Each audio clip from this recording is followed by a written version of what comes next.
Imonda, my first question, but before I ask you the questions, let me introduce our guest today. Professor Imon Ghosh is an eminent educator in his own right. He has had several, interesting stints. He has been the director of Academy of HRD. He has served as head training of Metro Cash and Carry. And he has been currently into his own enterprises, and he has been doing some remarkable work in the area of online education in specific areas like audio learning and audio books, etc. And in a whole lot of areas. I'm sure he's going to talk about those as well as he and I explore how things have been going in this age of COVID-19. Right. So my first poser to Imonda would be as someone who's been in the field of education for donkey's years now. What is your take on how the stakeholders in the sector have responded thus? Have they done their job, or do you think a lot desired? Well, the COVID-19 pandemic is a black swan event. It's unanticipated by most, but with a deep impact for all. So in India and across the world, schools and colleges are being compelled to either migrate to online classes or discontinue teaching their students, which impacts both the education and the future of the students, and even the viability of schools and colleges. For education institutions, this is an important and even an existential event. So, and I personally don't believe that even after the COVID situation is resolved, that we'll be going back to business as usual or business as they were before. I think some fundamental changes are happening, and the world is reinventing itself to address this situation going forward. So educational institutions have been blindsided. I mean, they've been caught unawares, and one can't really blame them for the responses they've had. It's been a very challenging situation for educational institutions and society in general. So, there is a lot of views on this as to, how things could have been done better, and everybody's blaming everybody else. And there's, of course, the ones who don't have a stake, they too are blaming the other stakeholders, the ones who have a stake. Online education, according to most people, is felt that it's never going to replace the conventional mode. It's just going to stay as a supplement. What is your view on that? And, we've had a bit of online education. It's not that, we are new to the area of online education. I personally have been involved in online education. So it's not like it's been a whole new cup of tea. So why do you think still we have not even done half as how we should have actually?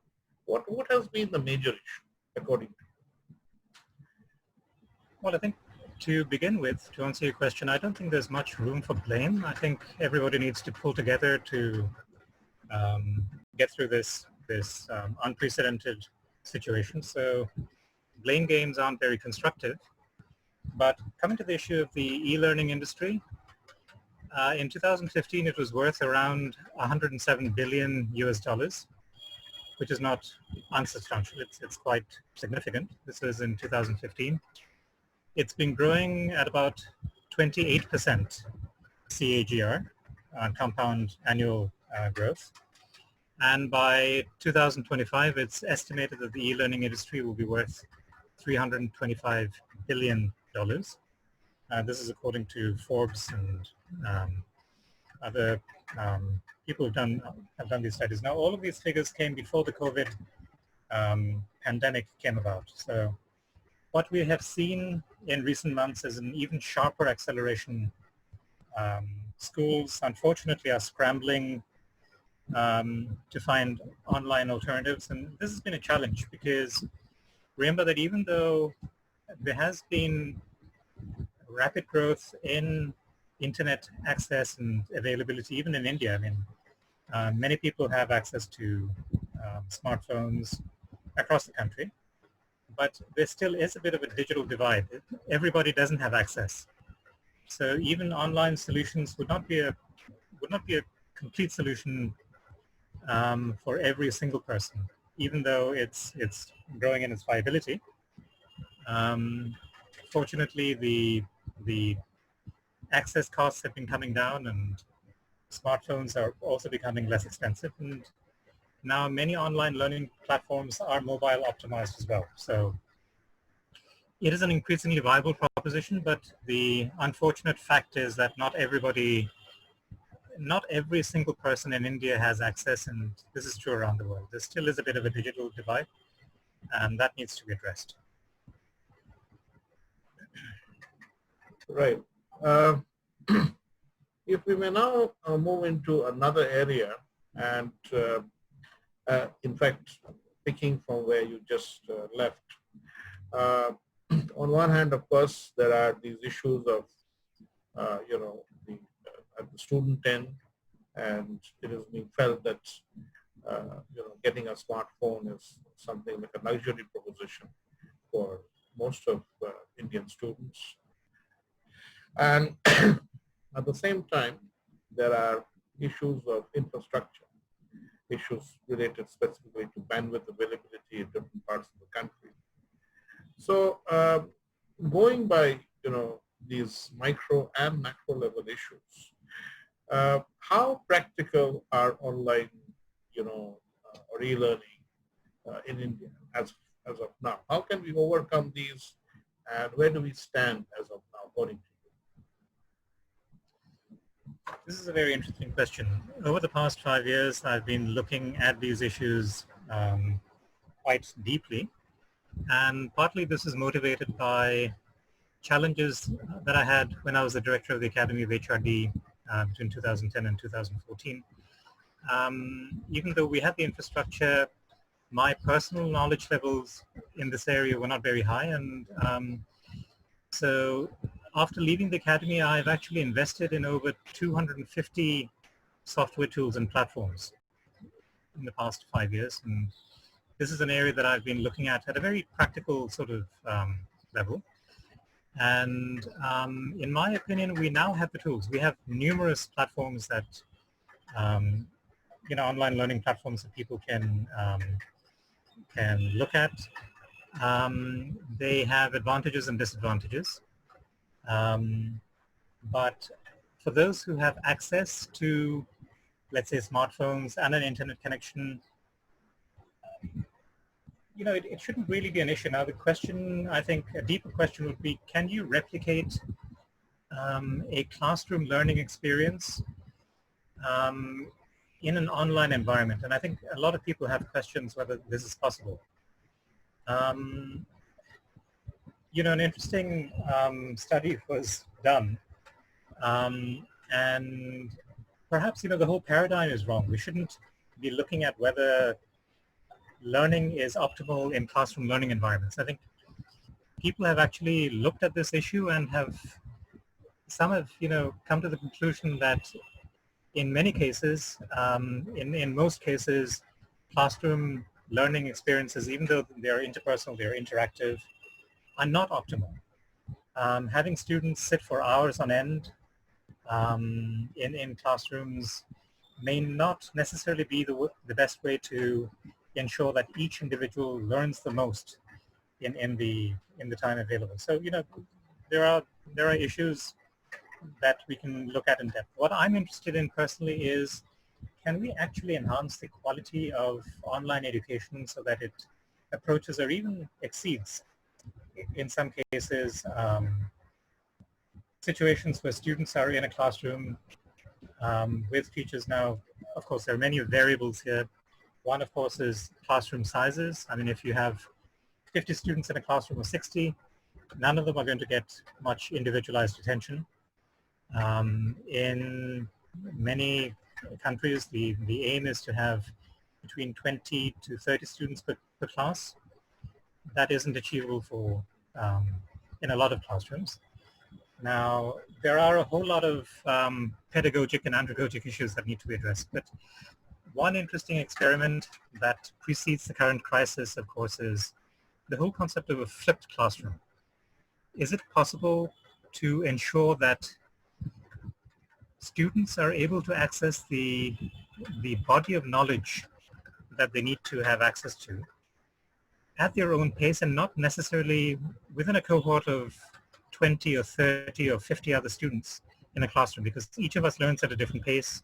Each of us has preferred learning modes. Some of us are auditory, others are more visual. You have multiple intelligences in terms of learning. So one model that is not new is the flipped classroom approach, where students on their own time can explore the body of knowledge, and then in an interactive session with a teacher, have all their doubts clarified. Now, even this is possible to achieve in an online mode. And I mean, I certainly have the tools to achieve that, and I know many others do. You can have, the technology now exists where you can host, you can create online schools and, in fact, entire universities. The body of knowledge that a university requires can actually be placed in a number of courses online. You can have unlimited courses where students can log in with password protection and go to their own membership page, access the courses that they want, and go through the material. It can be in video form, it can be in auditory MP3 format, PDFs, in multiple formats. And then after they've gone through the body of the material at their own pace, and as many times as they need to, if you can't rewind a teacher in a class, in a live class, it's much easier to do in an online context. And then when they have doubts that they need to be addressed, they can go back and in an online interactive session with a teacher, get these addressed. So a lot of things can be done. And I think moving forward, we'll have additional technologies come into play, which are not widespread at the moment, but the technology already exists, including virtual reality and simulated environments. So I think a lot of exciting things are coming through in education that we'll be seeing more of as we move forward. Now, a couple of things there. One is, I mean, this is very, this is like being a devil's advocate. You're among the very few who have actually, opined that the experience of an online session cannot just be replicated, but it actually can be seeded. Okay, I mean that's something with careful design. Yes, I think with the quality of the session preparation and design has to be high. Not all online sessions are of such a high quality, not by a long shot. But if educators are willing to take the time to educate themselves on instructional design, if they're willing to explore different tools, I believe it is possible to actually create very high quality online learning experiences for students. And that is my personal aim. I mean, I'm just starting out with baby steps, but I personally would love to be able to do this in topics that are of interest to me, and that's what I'm working towards. I take a lot of online courses on learning how to learn. So just to give an idea, in my personal Udemy library, I have over 20,000 online courses in my personal library. Excellent. Collected over a period of years, and a number of them have to do with education, and a lot of them have to do with programming and a whole lot of topics. But on instructional design, on learning, on online classrooms, I have 475 courses at the moment, and a wish list of another 78.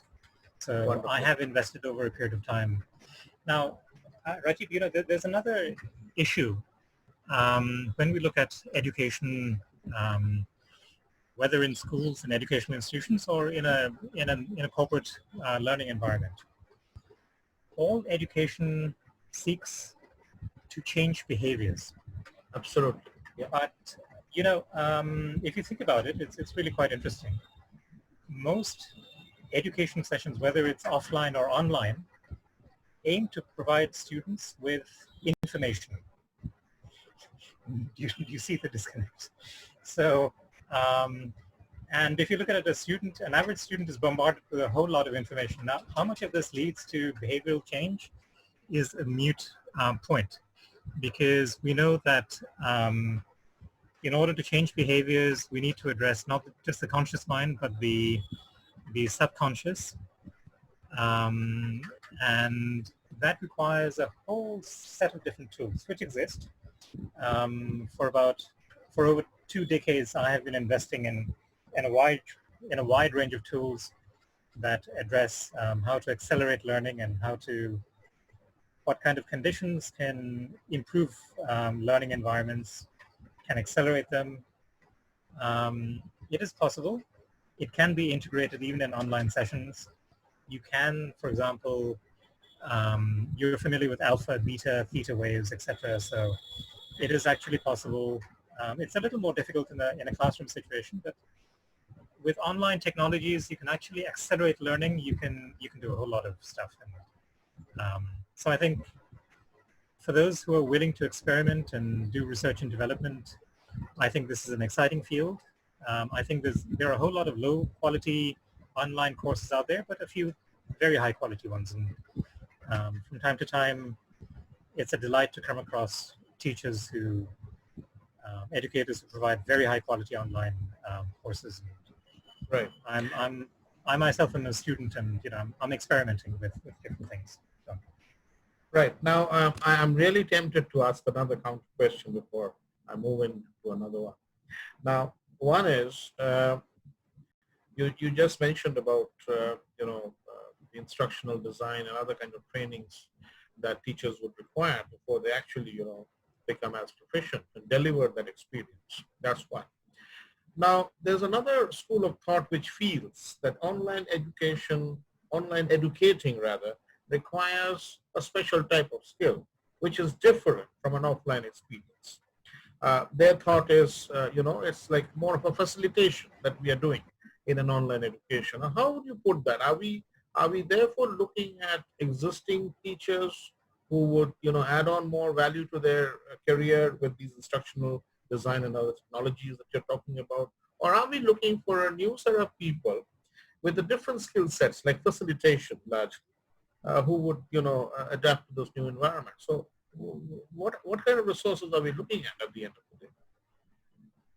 In my personal opinion, there is room for everybody. I don't believe teachers, teachers who have been trained as teachers have a lot to offer.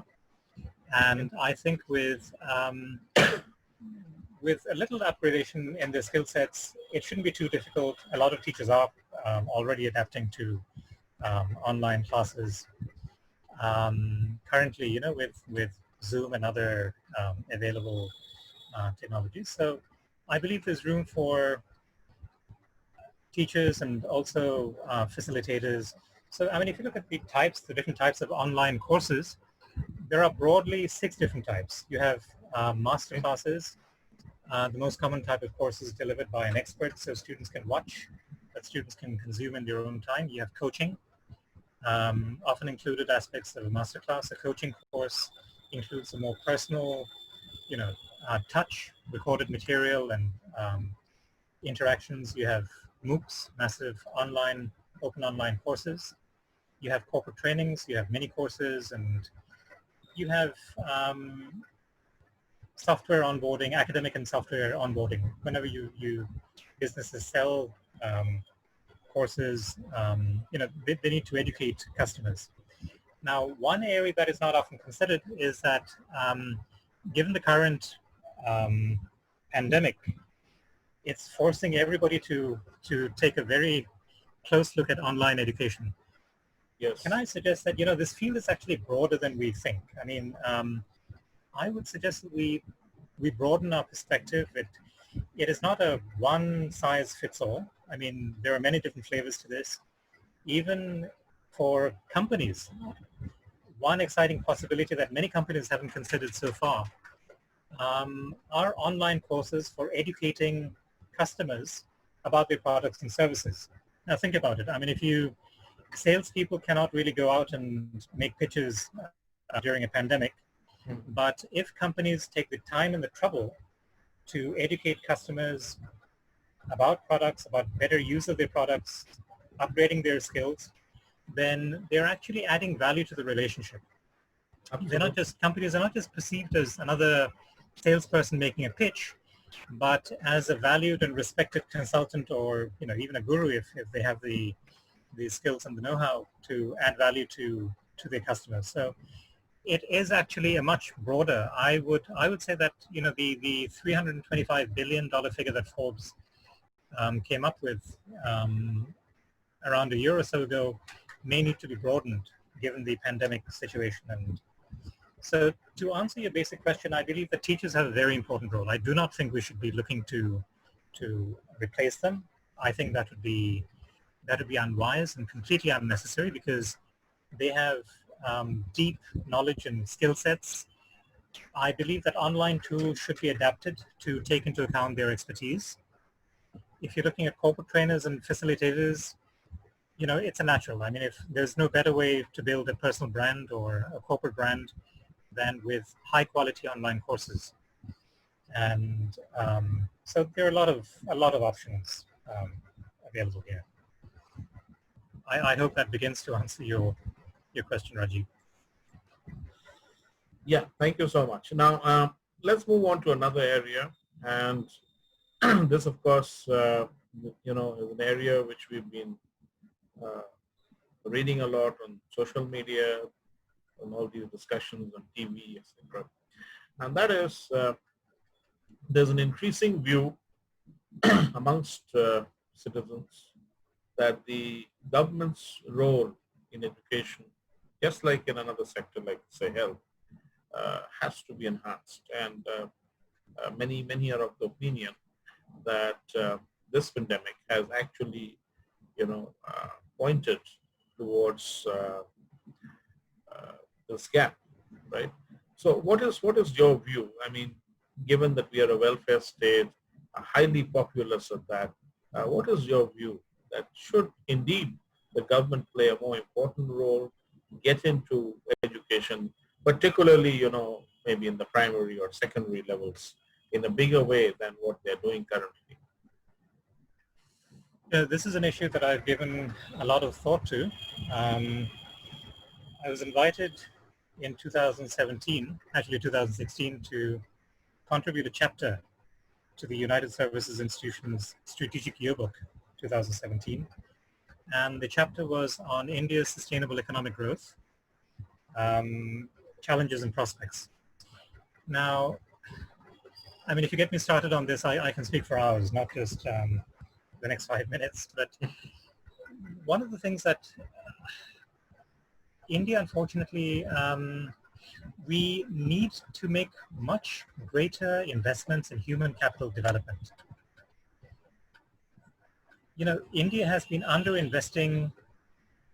We have had a lot of constraints, etc. But if you look at almost every other country, including China, in 1978, India and China, our GDPs were at par. And they have diverged sharply since then. And one of the things that China has done that India has been thinking about doing for a long time, because this, from Swami Vivekananda to Visheshwaraya and a whole lot of thinkers, the importance of investing in education and healthcare has been paramount in India. And we have not been investing as much as we should have in education.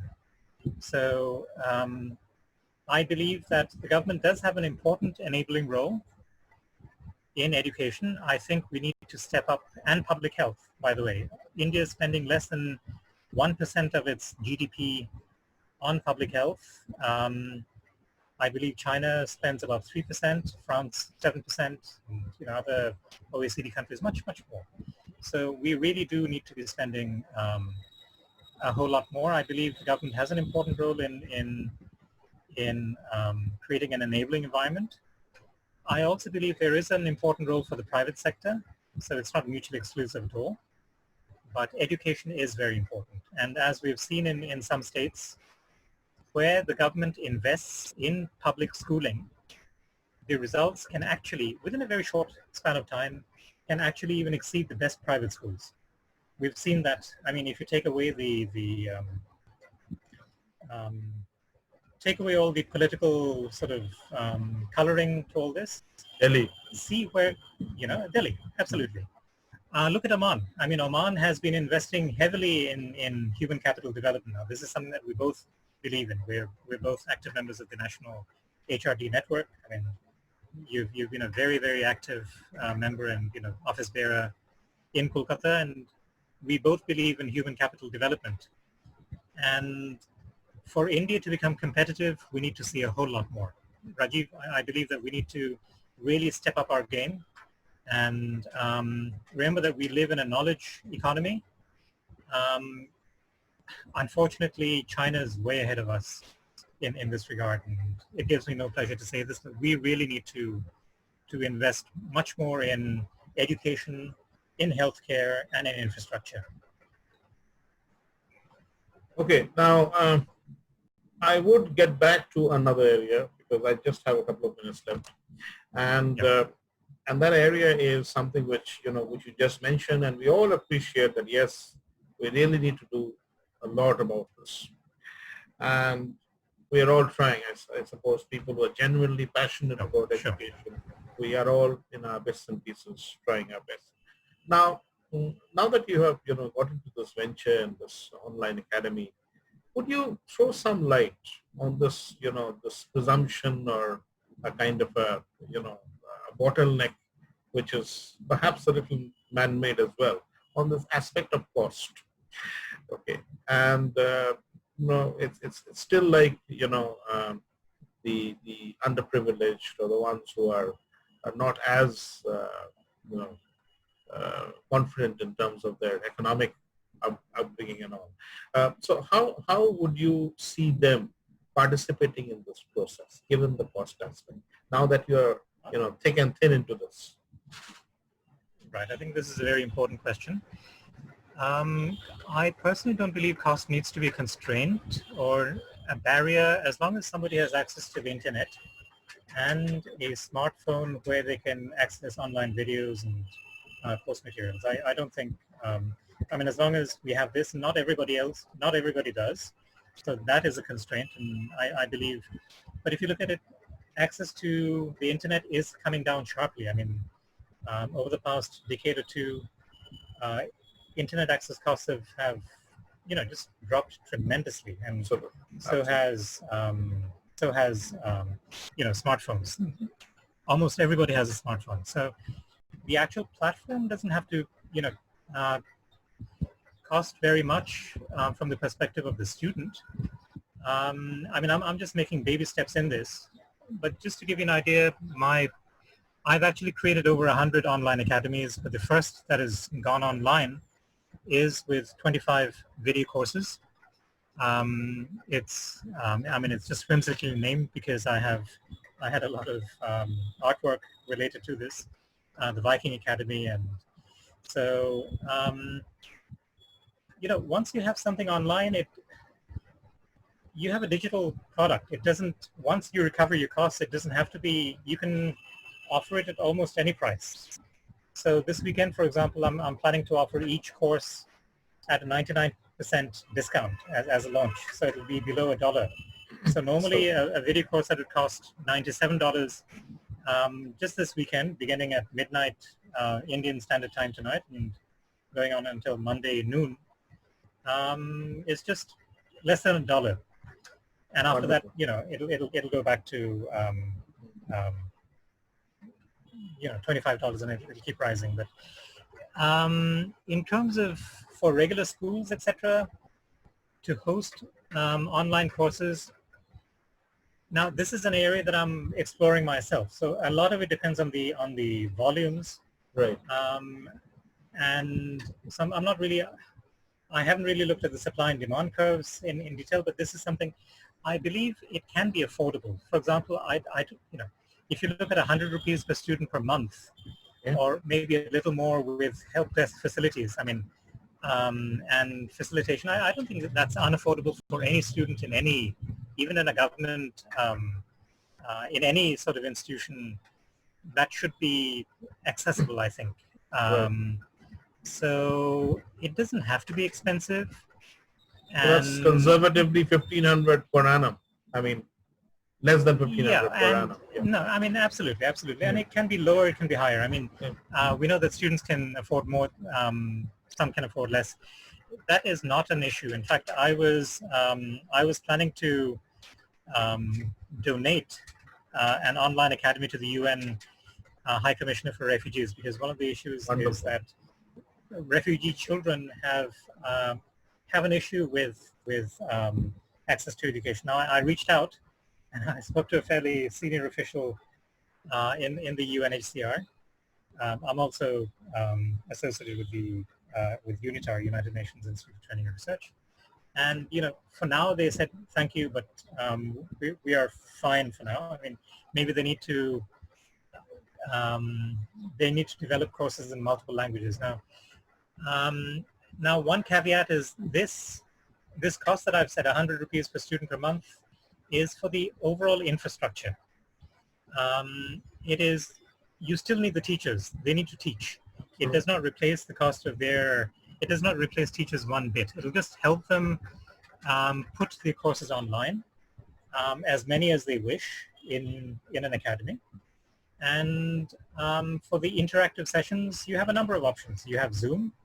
Unfortunately, some do not consider it to be a safe sort of platform, because when you have large numbers and you have to download software, it could become an issue. Yes. Now, there is a platform that I personally have a commercial license to. It's based on blockchain. It's very advanced. Okay. It's used all over the world. And so it can have, one version has up to 10 students, the basic, and the version I have is upgraded. It has up to 50 instructor and 49 other people. But that doesn't require any downloads. The teacher can see 50 students. You can have whiteboard in real time. You can have PPTs in real time.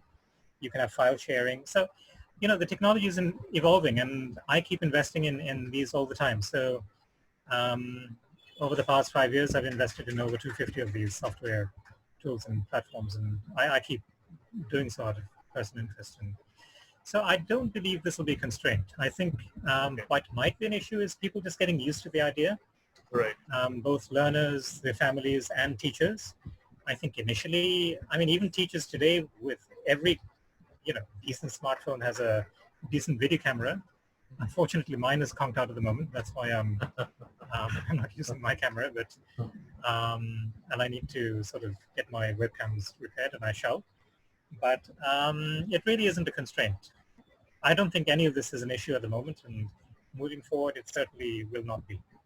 So it doesn't even require government subsidies. I think the technology exists today where anybody with access to the internet and to a smartphone can access high quality.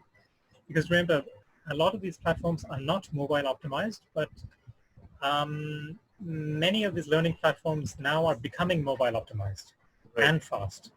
So mobile optimization is important. Students need to be able to access video on their mobiles and access PDFs and access PPTs and other stuff. But that's just a function of the sort of software they've downloaded on their handsets. It is not really, and most of these are free. You don't need to have expensive equipment or apps to do this. Right.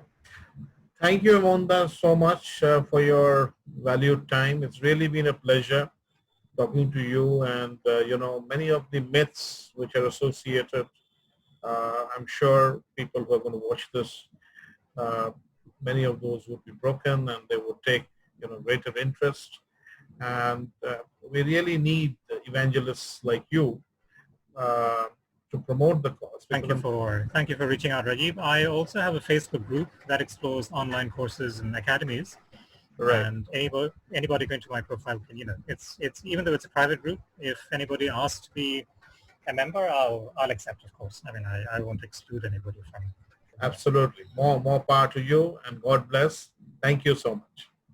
Thank you, Rajib. Cheers.